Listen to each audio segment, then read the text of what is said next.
สวัสดีครับพวกช่องเออีกแล้วนะครับวันนี้พอดีมีโอกาสได้สั่งนะครับเจ้าสีกันสนิมนะครับเป็นทีวีและเทคนะครับจากใน Lazada เลยนะครับสั่งมาเขาก็จะแพ็คมาเป็นอย่างนี้เลยนะครับผมสั่งมา2ชุดเนื่องจากชุดหนึ่งเนี่ยผสมแล้วได้ประมาณ1ลิตรนะครับ 0.75 นะครับบวกกับเท่าไหร่ว่าดีเขาไม่ได้เขียนไว้นะครับปริมาณก็รวมแล้วประมาณได้1ลิตรนะครับ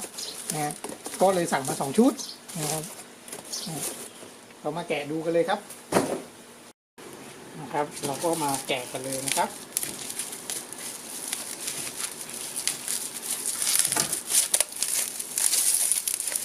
แพ็คมาค่อนข้างดีนะครับ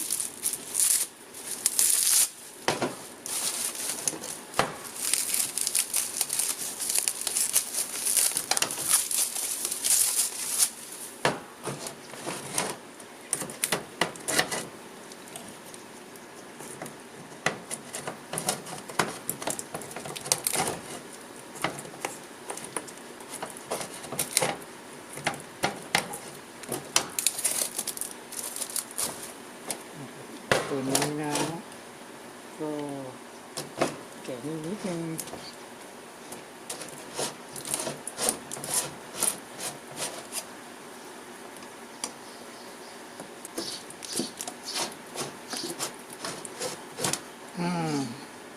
เนื้อสีก็เป็นอย่างนี้ครับเป็น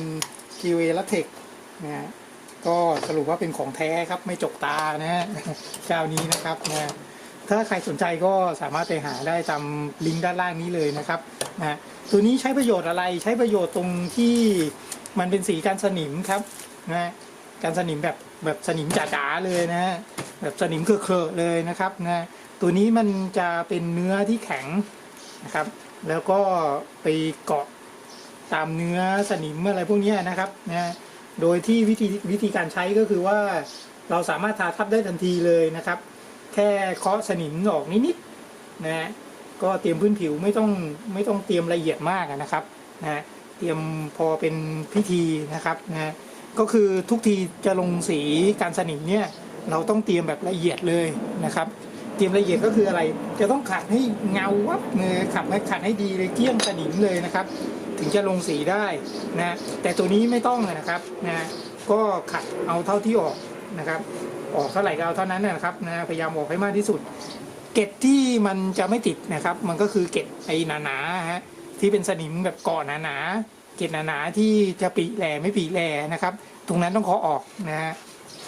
แล้วถึงเอาสีตัวนี้ทานะครับเนื้อเวลาแข็งแล้วนี่เวลาแห้งแล้วเนี่ยมันจะเป็นแข็งโป๊กเลยครับ